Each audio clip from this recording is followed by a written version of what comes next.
It was one of those perfect Saturday mornings in late spring, the kind where the sun wasn't too harsh yet, and there was just enough breeze to keep things comfortable. Diana Chen had been planning this garage sale for weeks now. After 3 years, in the Maple Ridge subdivision, she was finally moving up to a bigger place across town, and honestly, she'd accumulated way too much stuff. The alarm went off at 6 in the morning, which was actually sleeping in for Diana. Most days she was up by 5 going through case files and preparing for the day ahead. But today was different. Today was supposed to be relaxing, fun even. She'd been looking forward to this little break from her usual routine. By 7:30, her driveway looked like a miniature department store. She'd organized everything neatly on folding tables borrowed from her garage.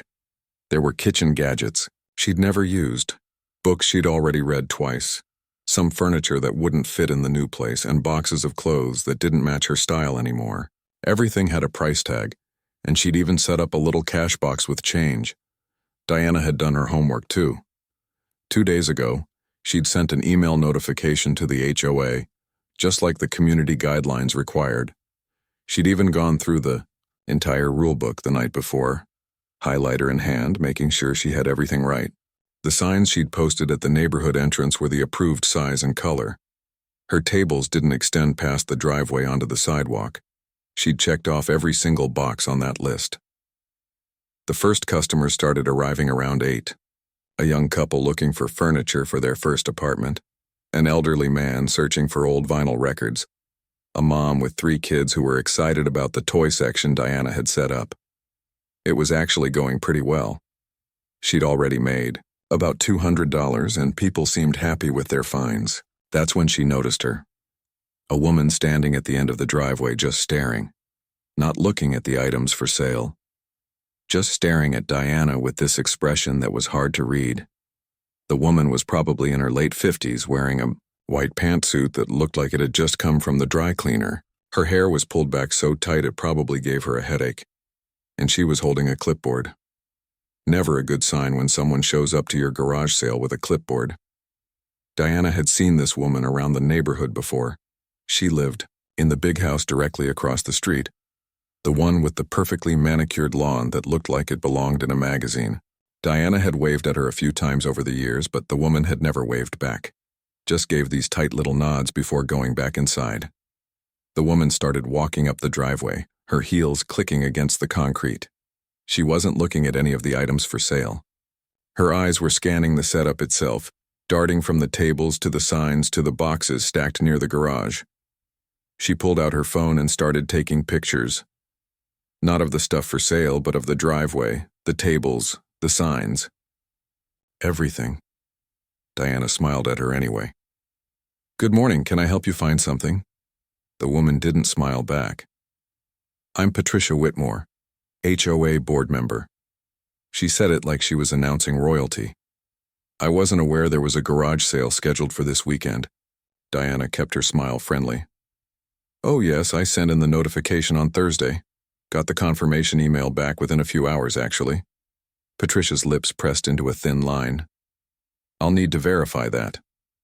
She started flipping through papers on her clipboard. "There are very strict rules about these sales, you know."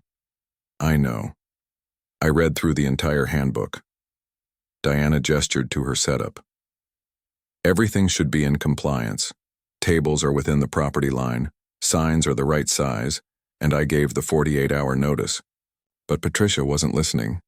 She was pulling out a tape measure now, an actual tape measure. She started measuring the distance from the table edge to where the driveway met the sidewalk. Then she measured the signs. Then she walked around the entire setup, taking more photos, making notes on her clipboard.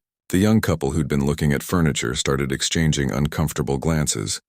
The mom with the kids quietly ushered them toward the toy section, trying to avoid the tension.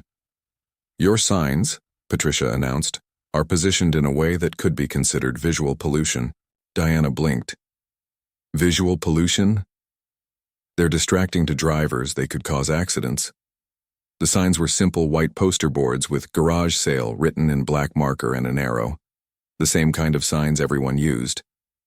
Diana had seen at least 5 other garage sales in the neighborhood over the past year with identical signs. The Hendersons had a sale last month with the same kind of signs, Diana said carefully, and the Patels the month before that. Patricia's jaw tightened. I'm addressing your sale right now, not theirs. She continued her inspection, getting more intense with each passing minute.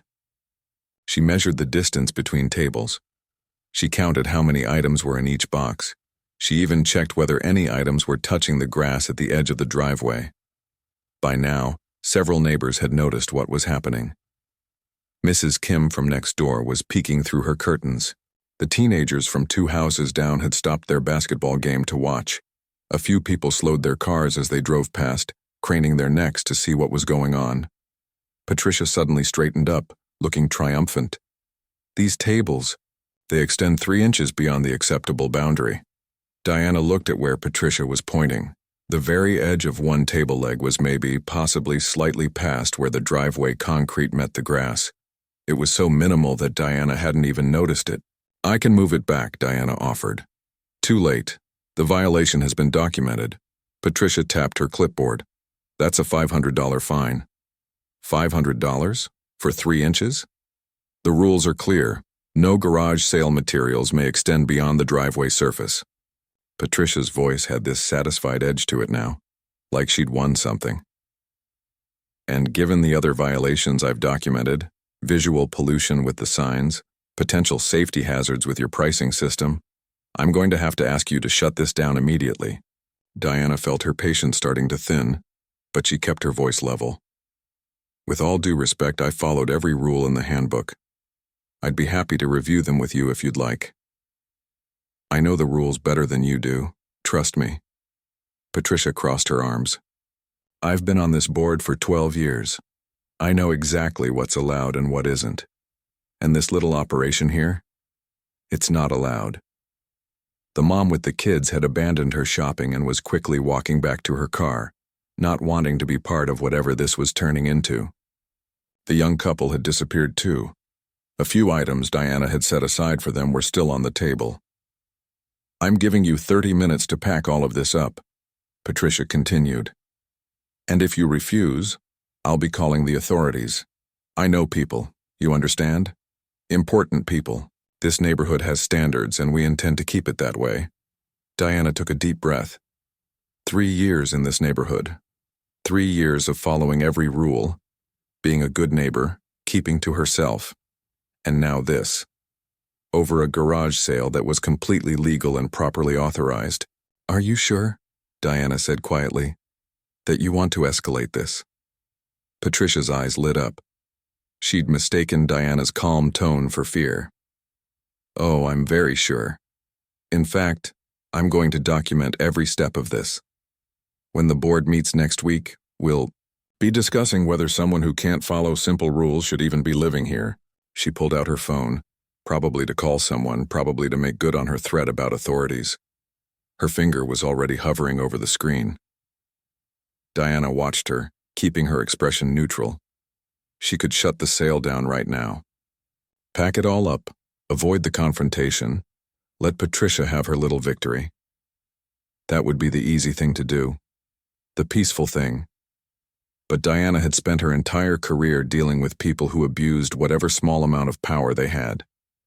And she'd learned a long time ago that sometimes standing up to bullies was the only way to stop them. So she waited, calm, patient, ready for whatever came next. Patricia started dialing. Patricia's phone was at her ear now, and she had this smug expression on her face, the kind of look people get when they think they've already won. Diana just stood there, arms crossed, waiting. Not arguing, not panicking, just waiting. Yes, hello, Patricia said into the phone, her voice suddenly sweet and concerned. I need to report an illegal business operation in a residential neighborhood. She paused, listening. Maple Ridge Subdivision, 847 Oakmont Drive. Yes, I'll hold. Diana glanced around. More neighbors had come out now. Mr. Peterson from 3 doors down was watering his lawn, but he'd stopped mid-spray to watch. The Morrison twins, who were probably around 19 or 20, had come out of their house with their dad. Even old Mrs. Chen, no relation to Diana, had shuffled out to her porch with her walker. "Yes, I'm still here," Patricia continued on the phone. "There's a woman running what appears to be an unauthorized commercial operation. She's blocking the sidewalk, creating safety hazards, and refusing to comply with community standards." She shot Diana a pointed look. "I've asked her multiple times to cease operations, but she's being extremely difficult." Diana almost laughed at that. She hadn't said more than a few sentences this whole time, but she kept quiet. Sometimes the best thing you can do is let people keep talking. 45 minutes? That's unacceptable. Don't you understand this is a safety issue? Patricia's voice was rising now. "Fine, yes, thank you." She ended the call and turned back to Diana. "The police are on their way. You have 45 minutes to think about your choices here." "I appreciate the heads up," Diana said calmly. That seemed to irritate Patricia even more. She'd probably expected tears or anger or pleading. Instead, Diana had moved back to her table and was straightening some items that had gotten messy during Patricia's inspection. "You're not taking this seriously," Patricia said, her voice sharp. "Oh, I'm taking it very seriously. Do you have any idea who I am?" "Who I know?" Patricia stepped closer, lowering her voice like she was sharing a dangerous secret. "My husband is vice president at Clearwater Financial. My brother-in-law is a city councilman. I have connections that could make your life in this neighborhood very, very difficult." Diana picked up a coffee mug, checked its price tag, and set it back down. "Okay, just okay, nothing else." And that seemed to make Patricia absolutely furious. "You think you can just ignore me? I've had 3 families removed from this neighborhood for violating HOA regulations. 3. One family had to sell at a loss because we made it so unbearable for them." She was practically hissing now. "I will make sure everyone knows what kind of person you are. I'll send emails to every single resident. I'll post about this on our community forum. By the time I'm done, you won't be able to show your face at the mailbox." A car pulled up then and an elderly couple got out. They looked confused by the scene but interested in the garage sale items. "This sale is shut down," Patricia announced to them immediately. "There's been a violation of community standards." The elderly woman looked startled. "Oh, we just saw the sign and thought—" "The sale is closed," Patricia said louder. Diana smiled apologetically at the couple. "Actually, the sale is still open. You're welcome to browse." Patricia whirled on her. "You can't be serious right now. The sale was properly authorized. I have every right to continue it." Diana's voice was still calm, but there was steel underneath now, "and you have no legal authority to shut it down. We'll see about that when the police get here." The elderly couple exchanged glances and quickly got back in their car. Diana couldn't blame them. Nobody wants to shop at a garage sale in the middle of a neighborhood war. Mr. Peterson had finished pretending to water his lawn and walked over, hose still in hand. "Everything okay here, Diana?" "Everything's fine, thanks, Bill." Patricia turned to him. "This doesn't concern you, William." "It's Bill," he said mildly. "And if you're harassing my neighbor, it kind of does concern me." "Harassing?" Patricia's voice went up an octave. "I'm enforcing community standards. Someone has to maintain the integrity of this neighborhood. By measuring table legs with a tape measure?" Bill didn't even try to hide his skepticism. The Morrison family had walked over too. Tom Morrison, the dad, had his phone out. "Just documenting this," he said. "For the record." Patricia's face went red. "You can't film me without my permission." "Actually," Tom said, "in public spaces I can. And your driveway during a garage sale counts as a public space for these purposes." Diana hadn't asked them to come defend her, but she appreciated it. These were people she'd waved to over the years, had brief conversations with about weather and lawn care and the occasional package delivery mix-up. Nothing deep, but apparently it was enough. "This is ridiculous," Patricia snapped. "You're all going to regret taking her side when you hear what the authorities have to say." "What exactly are they going to say?" Mrs. Chen, the elderly woman from down the street, had made her way over with her walker. She moved slowly, but her mind was sharp. "I've lived here for 32 years. I've seen a dozen garage sales on this street. Never saw you shut any of them down before." "Those were different," Patricia said. "How?" "They just were." Mrs. Chen made a sound that was almost a laugh. "You shut down the Davis boys' lemonade stand last summer. Said he needed a business permit. He was 8 years old. Rules are rules. And you reported the Hendersons for having their trash cans visible from the street on a non-collection day," Mr. Peterson added. It was 30 minutes before the truck came. Patricia's jaw clenched. I maintain standards. If you all were better homeowners, I wouldn't have to. Better homeowners? Tom Morrison shook his head. My wife spent 6 months designing our garden. You reported us for having non-conforming flower colors. The guidelines clearly state pink roses, Tom interrupted. You reported us for planting pink roses instead of red ones. More neighbors were gathering now. The Patel family from the corner house. Young couple with a baby from 2 streets over who must have seen the signs. Even some people Diana didn't recognize, and they all had stories. The Patels had been fined for parking their daughter's car in the driveway when she visited for Christmas. Patricia said it violated the maximum vehicles per household rule. Even though it was temporary, the young couple had been threatened with a violation because their toddler had drawn on the driveway with sidewalk chalk. Patricia called it property defacement. Someone else had been reported for hanging an American flag that was, according to Patricia, 3 inches too large for the approved flagpole. Diana just listened. She'd known Patricia was difficult, but she hadn't realized it was this bad. This was a pattern. Years of it. You're all exaggerating, Patricia said, but her voice had lost some of its confidence. I'm simply doing my job as a board member. Your job is to make people miserable? Mrs. Chen asked. My job is to protect property values, something none of you seem to understand.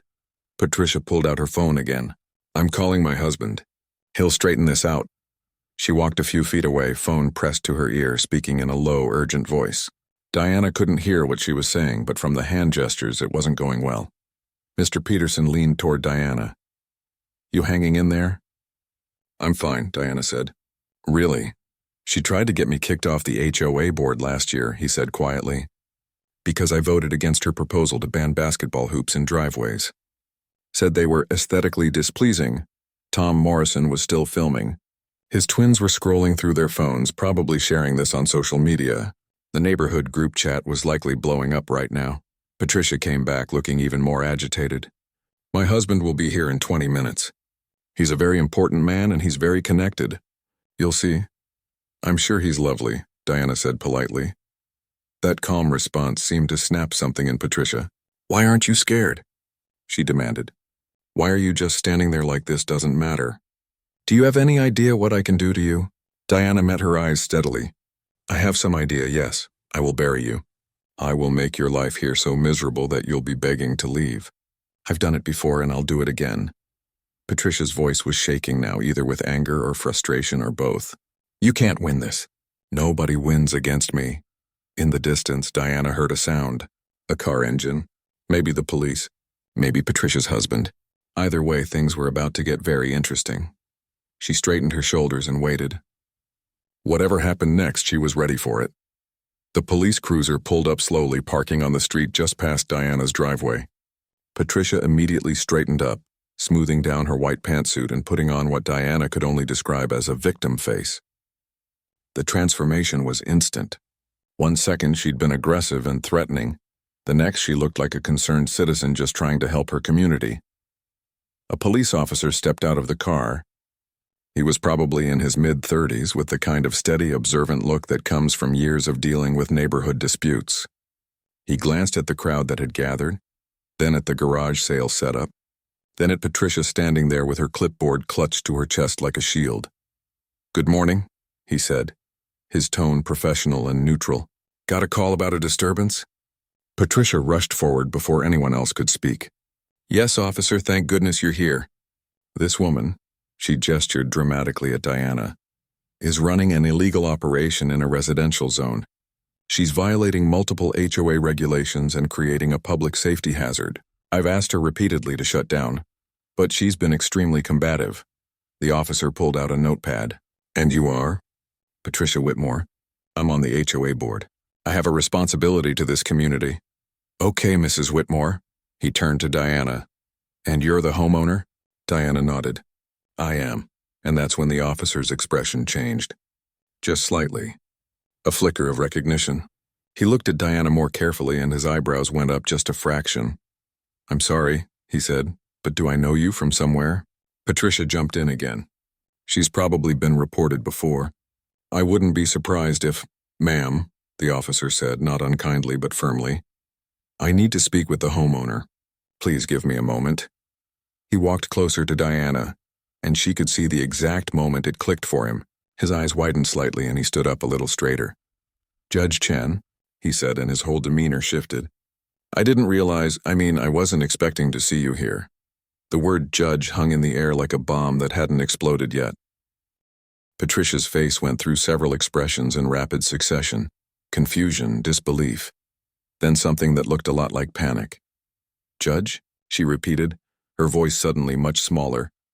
Your Honor, the officer said, and now there was respect in his voice that hadn't been there before. Not that he'd been disrespectful, but this was different. I'm Officer Mike Chen, no relation. He smiled slightly. We met about 6 months ago at that community outreach thing the department did with the municipal court. You spoke about juvenile justice reform. Diana smiled. I remember. You asked some good questions about diversion programs. Wait, Patricia said, her voice climbing. You're a judge? Like an actual judge? I am, Diana said simply. Patricia's face had gone from red to white in about 3 seconds flat. The clipboard slipped from her hands and clattered on the driveway. I didn't.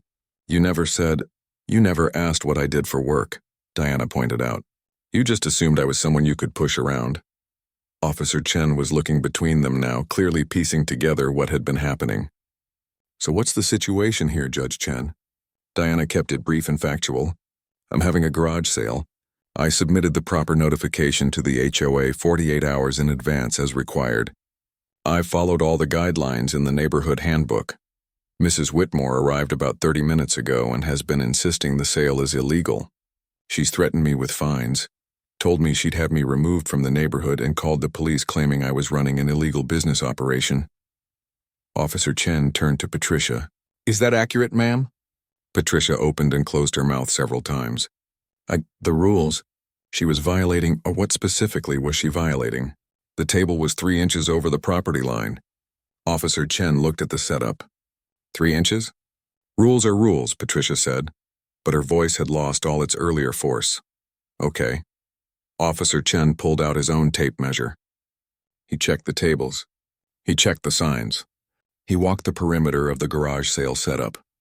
The whole time Patricia stood there looking like she wanted the ground to swallow her whole. Everything looks fine to me, Officer Chen said finally. Signs are legal. Setup is within the property boundaries. I don't see any safety hazards or code violations. He looked at Patricia. Ma'am, did you have a specific ordinance in mind that was being broken? The HOA rules. HOA rules aren't criminal matters unless they violate city ordinances, Officer Chen said. And even then, that's typically a civil issue. Was there an actual crime being committed here? Patricia didn't answer. She just stood there, her perfect white pantsuit suddenly looking less pristine, her tight hair giving her that headache Diana had suspected earlier. Mr. Peterson spoke up then.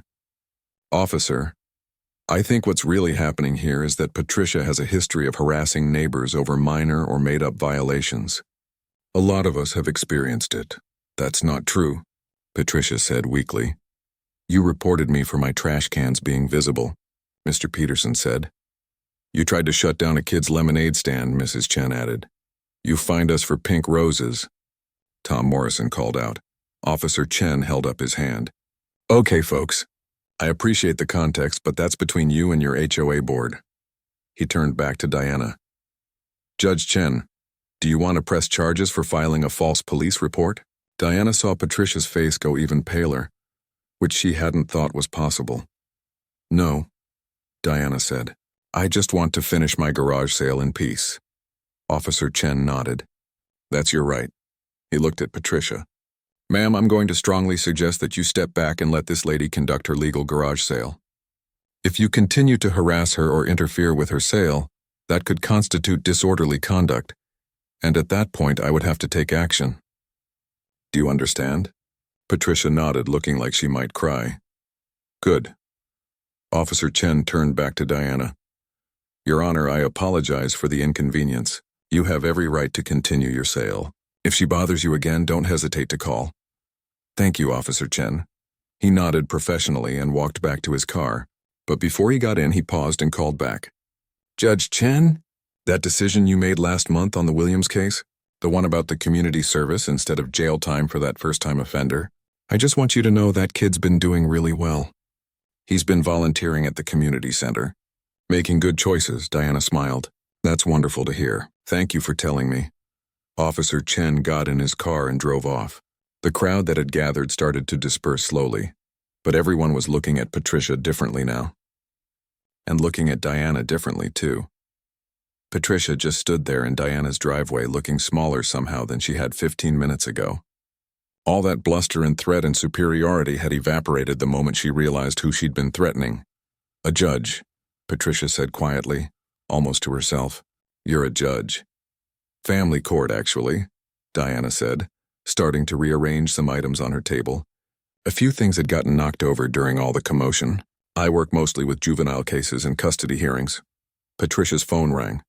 She looked at it, saw whoever was calling, and visibly flinched. She answered it but walked away toward the street, speaking in low, urgent tones. From the hand gestures, Diana guessed it wasn't going well. Tom Morrison came over, still recording on his phone. That was something, he said. I've got the whole thing on video. Patricia threatening you, the officer calling you judge, all of it. You might want to keep that, Diana said. Just in case. Oh, I'm definitely keeping it, he grinned. My wife is going to lose her mind when she sees this. She's at work right now, but I'm sending her the video.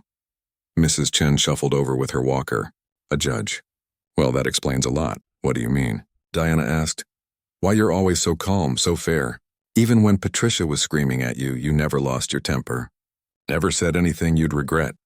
Mrs. Chen smiled. That's a good quality in a judge. And in a neighbor. Patricia ended her call and walked back over, but she didn't come close. She stayed at the edge of the driveway, looking uncertain for probably the first time in years. I didn't know, she said, and it sounded almost like an apology. Almost, but not quite. Would it have mattered if you did? Diana asked. Should it matter? Everyone deserves to be treated with respect, whether they're a judge or a teacher or someone working at the grocery store. Patricia didn't answer that. She just turned and walked back across the street to her perfect house with its perfect lawn. But Diana knew this wasn't over. Not by a long shot. Because people like Patricia don't just give up because they've been embarrassed once. And there were still consequences coming that Patricia probably hadn't even thought about yet. The real fallout was just beginning. After Patricia disappeared into her house, the atmosphere on Diana's driveway completely changed. It was like someone had opened all the windows after a storm. People who'd been standing stiffly were now relaxed, talking, even laughing a little. And more neighbors kept showing up. Word had spread fast. Really fast. The neighborhood group chat must have been on fire because people Diana had never even met were walking over. Some with their phones out, asking if it was true. If Patricia had really tried to shut down a judge's garage sale. If Officer Chen had really called Diana, Your Honor, right there in front of everyone. Diana just smiled and kept managing her sale. A woman bought the coffee maker. A teenager found some textbooks he needed for school. An older gentleman spent 20 minutes going through the box of old tools, eventually buying half of them. Life went on, garage sale style, but with this weird electric undercurrent of excitement. Tom Morrison was still there, and so was his family. His wife had apparently rushed home from work early, just to hear the whole story firsthand. She kept shaking her head in disbelief. 12 years, she said. We've dealt with her nonsense for 12 years. And in one morning, just done. It's not done, Diana said gently. This kind of thing has a way of continuing. But even as she said it, something was happening across the street.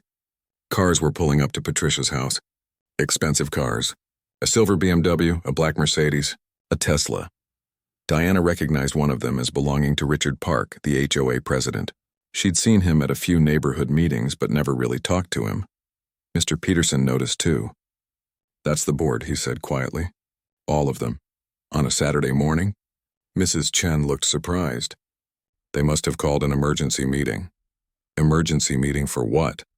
Diana asked, though she had a pretty good idea. Patricia, Mr. Peterson said.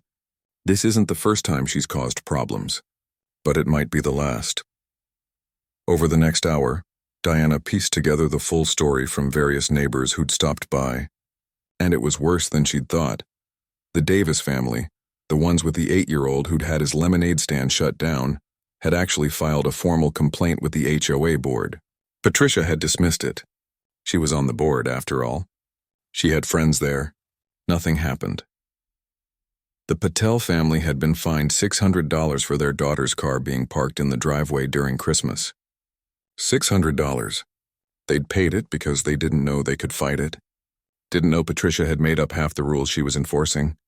A family 2 streets over had almost lost their home. Patricia had filed so many violations against them, escalating the fines each time that they couldn't keep up with the payments. They'd been about to sell when a lawyer neighbor pointed out that most of Patricia's violations weren't actually in the HOA bylaws. They were just things Patricia didn't like. She operates on intimidation, Tom Morrison explained. Most people don't read the actual HOA rules. They just assume that if a board member says something's wrong, it must be wrong. Patricia knows that. She's been using it for years. But why? Diana asked. What does she get out of it? Mrs. Chen laughed, but it wasn't a happy sound. Power, control. Patricia's husband is never home.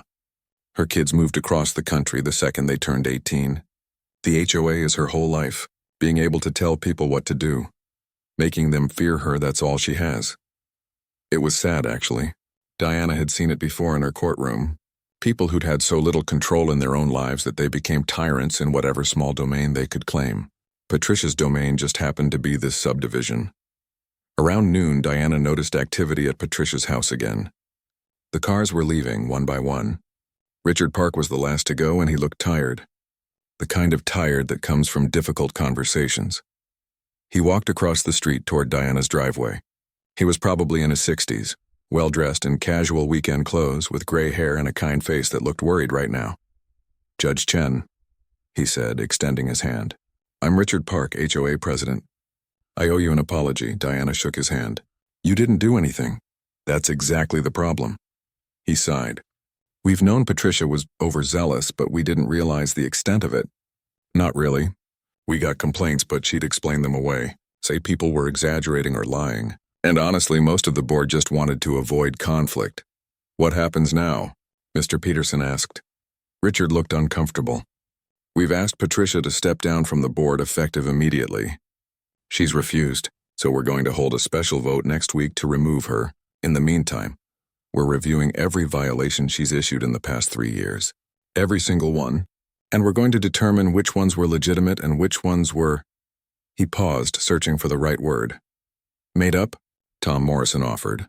Let's say inconsistent with our actual bylaws, Richard said diplomatically. Anyone who was fined unfairly will be refunded. Anyone who paid penalties they shouldn't have will be compensated. And we're going to be implementing new oversight procedures to make sure this never happens again. That's good, Diana said. Really good. It should have happened years ago. Richard looked genuinely upset with himself. We failed this community by not holding her accountable. We're sorry. An older couple walked up then, the same ones who'd tried to shop earlier but had been scared off by Patricia's outburst. They'd come back. Is it safe now? The woman asked, half joking. No one's going to yell at us? Everyone laughed, and the tension broke a little more. The garage sale continued through the afternoon. Diana sold most of her furniture, almost all of her kitchen items, and even some things she'd thought nobody would want. But more than the sales, what struck her was how many people stopped by just to talk. They shared their Patricia stories. Some were angry, some were funny in retrospect, some were just sad. But everyone seemed relieved that someone had finally stood up to her. That someone had finally said enough. You know what's crazy? Said Jenny Kim, Mr. Peterson's next-door neighbor who Diana had only waved to before. I was afraid to plant flowers in my own yard. Flowers. Because I knew Patricia would find something wrong with them. The color, the height, the type, something. I just gave up and put in rocks instead. I wanted to build a treehouse for my kids, Tom Morrison added. Nothing fancy. Just a little platform in our backyard tree. Patricia sent me a 10-page document about why it wasn't allowed. 10 pages. I still don't know if any of it was real or if she just made it up. She told us we couldn't put up a flag for our son's military homecoming. Another neighbor said it was the wrong size. We did it anyway, and she fined us $200. For welcoming home our son who'd been deployed for 18 months. Story after story. Diana just listened. Sometimes that's all people need. Someone to listen. Someone to witness what they went through and acknowledge that it wasn't okay. By 4 in the afternoon, Diana was packing up the last few items. She'd made almost $1,500, which was great, but that wasn't really the point anymore. Something had shifted in the neighborhood today. Something important. Patricia's house had been quiet all afternoon. Curtains drawn. No movement. Diana wondered what was going through her mind right now. Anger, probably. Humiliation, definitely. Maybe possibly some reflection on her actions. But Diana had been a judge long enough to know that people rarely change without serious consequences. And consequences were coming. Mr. Peterson helped Diana carry her tables back to the garage. "You gonna be okay?" he asked. "Patricia's not going to just let this go." "I know," Diana said. "But I'm not worried. She can't hurt me. And now that everyone knows what she's been doing, she can't hurt anyone else either. She's going to hate you for this." Diana shrugged. She already hated me. She just didn't know who I was. As the sun started to set, Diana looked around her driveway. Empty now, except for a few boxes she'd decided to donate instead of sell. The neighborhood was quiet again. Kids playing basketball down the street, someone grilling in their backyard. Normal Saturday evening sounds, but nothing was really normal anymore. Because today, the balance of power in Maple Ridge subdivision had shifted. And everyone knew it. Inside Patricia's house, the curtains finally opened. Diana saw her standing at the window looking out at the neighborhood. Their eyes met across the street for just a second. Then Patricia closed the curtains again and the house went dark. Diana smiled to herself and went inside. Tomorrow would bring new developments. The HOA vote was coming. The investigation into Patricia's violations would start. Things were going to get interesting, but for now she'd done what she set out to do. She'd had her garage sale. She'd stood her ground. And she'd accidentally helped free an entire neighborhood from a bully. Not bad for a Saturday. The HOA meeting was scheduled for Tuesday evening at 7. Diana hadn't planned to go. It wasn't really her fight, and she had a full docket at court the next morning. But Mr. Peterson had texted her that afternoon, asking if she'd consider coming. Just in case, he'd said. Just in case Patricia tried to spin the story her way.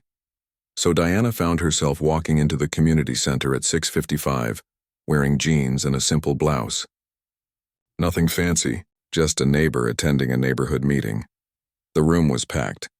Diana had been to exactly 2 HOA meetings in her 3 years living there, and both times there'd been maybe 15 people total. Tonight there had to be 70 people crammed into a space meant for 40. People were standing along the walls. Some had brought folding chairs from home. Patricia was already there, sitting in the front row, her back rigid. She didn't turn around when Diana walked in, but her shoulders tensed. She knew. Richard Park looked overwhelmed as he called the meeting to order. His hands were shaking slightly as he shuffled through his papers. "Okay, everyone, thank you for coming," he said, his voice barely carrying over the crowd noise. "I know this is unusual having a special meeting like this, but we have some important matters to address." "Just get to it, Richard," someone called from the back. "We all know why we're here." Richard cleared his throat. "Right.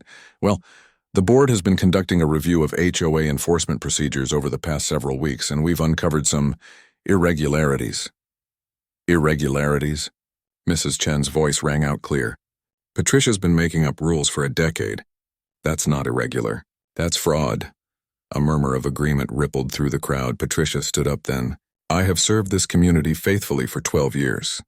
I've maintained our standards, protected our property values, and ensured that everyone follows the rules. If people don't like being held accountable, that's their problem, not mine." "You tried to shut down an 8-year-old's lemonade stand," someone shouted. "You fined me for parking my daughter's car in my own driveway on Christmas." Mr. Patel added, "You reported a military family for putting up a welcome home flag." Jenny Kim said, her voice shaking with anger. Patricia's face was red now. "I followed the rules. All of them.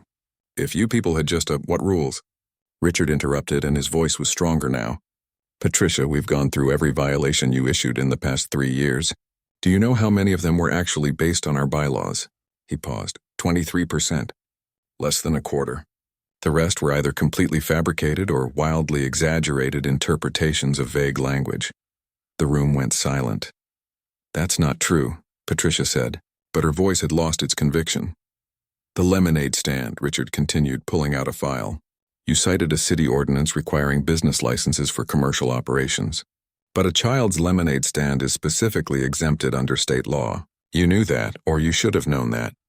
He pulled out another paper. The Patel family. You fine them for exceeding the maximum vehicles per household. But that rule only applies to permanently garaged vehicles, not temporary visitors. It says so right in Section 4.2 of our bylaws. Paper after paper. Case after case. Richard went through them methodically, and with each one, Patricia seemed to shrink a little more. We've calculated that over the past 3 years. You've collected approximately $42,000 in fines that weren't legitimate, Richard said. $42,000 from your neighbors for violations that didn't exist. The number hung in the air like smoke. I want my money back, someone said. We all do. Another voice agreed. Richard held up his hand. The board has voted unanimously to refund every penny of those improper fines. It'll take some time to process, but everyone will be made whole. We're also implementing new procedures. From now on, any fine over $50 has to be approved by at least 3 board members. All violations must cite specific bylaw sections. And we're creating an appeals process so homeowners can challenge fines they believe are unfair. What about Patricia? Tom Morrison asked. What happens to her? The board has asked Mrs. Whitmore to resign from her position effective immediately. And I've refused, Patricia said, standing up again. You can't force me out. I was elected. I have every right to. Actually, Richard said quietly, Section 8 of our HOA charter allows for removal of a board member for cause, with a 2/3 vote of attending homeowners. That's why we're here tonight. Patricia looked around the room then, really looked, and Diana saw the moment she understood. Every single person there was against her. Not because they were mean or vindictive, but because she'd hurt them. All of them. For years. Fine, Patricia said, her voice brittle. Take a vote. See if I care.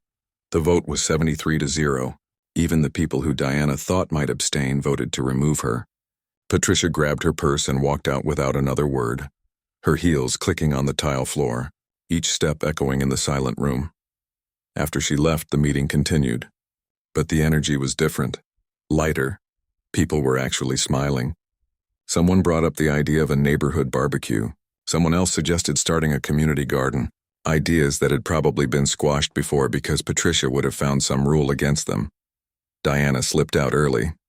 Driving home through streets she'd driven 1,000 times, but that somehow felt different now. Over the next few weeks, the neighborhood transformed. Kids drew chalk art on driveways without fear. Basketball hoops appeared. One family painted their front door a cheerful yellow. Small things, but they mattered. Patricia's house stayed dark most days. Diana would see her occasionally, getting into her car early in the morning or returning late at night. She never waved, never acknowledged anyone, just drove in, closed her garage, and disappeared. Then one day in early July, Diana saw the sign, a realtor's sign in Patricia's front yard. For sale. She wasn't surprised. What was there left for Patricia here? Everyone knew what she'd done. The friend she'd had on the board had resigned too, embarrassed by association. Patricia's husband had apparently taken a job in another state. Maybe it was time for a fresh start. Diana was in the middle of moving into her new house across town when her realtor called. I know you said you were done looking, her realtor said, but there's a property in your old neighborhood that just hit the market. Great house. Amazing price because the seller wants to move fast. Want me to send you the listing? Diana almost said no. She'd already bought a place. She was moving on. But curiosity got the better of her. Sure, send it over. When the listing loaded on her phone, Diana actually laughed out loud. Patricia's house. Of course it was Patricia's house. She called her realtor back. What's the price? The number was low. Really low. Below market value by at least $50,000.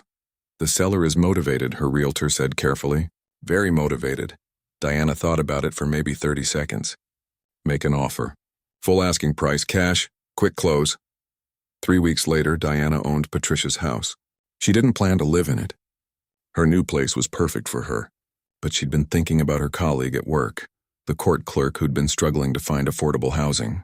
And she'd been thinking about how nice it would be to have a rental property that she could manage fairly, without harassing tenants over nonsense. She heard through the neighborhood grapevine that Patricia had been furious when she found out who'd bought the house. Absolutely furious. But there was nothing she could do about it. The sale was final. Patricia moved to Arizona with her husband, or maybe it was Nevada. Diana didn't really keep track. What she did keep track of was the neighborhood. She still drove through sometimes on her way to visit friends or grab coffee at the shop on the corner. And every time she saw the changes, more kids playing outside, more neighbors talking to each other, more color, more life, more joy. The tenant she'd found for Patricia's old house was perfect. A young teacher with 2 kids who was thrilled to have a landlord who didn't invent random fees or threaten eviction over minor issues. Diana kept the rent reasonable and actually fixed things when they broke. Revolutionary concepts, apparently. 6 months after the garage sale, Diana got a letter in the mail. It was from the HOA, addressed to her at her new house. Inside was a check. Her portion of the refunded fines. She'd been charged $50 once for having her trash cans visible 15 minutes too long. She'd paid it without thinking, not knowing she could fight it. There was a note with the check, handwritten by Richard Park. "Thank you for standing your ground. You helped save this neighborhood. We're all grateful."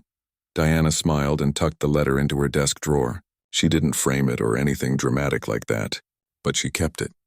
A reminder that sometimes standing up to bullies isn't just about you. It's about everyone else they've hurt too. And sometimes the best revenge isn't revenge at all. It's just living well, treating people fairly, and maybe, just maybe, buying your bully's house and turning it into something good. Diana Chen went back to her regular life. Court cases, late nights reviewing files, the occasional garage sale, though none quite as memorable as that Saturday in May. But she carried something with her from that experience. A reminder that justice doesn't always happen in a courtroom. Sometimes it happens in a driveway over folding tables and old coffee makers, when someone finally says enough, and sometimes that's enough to change everything.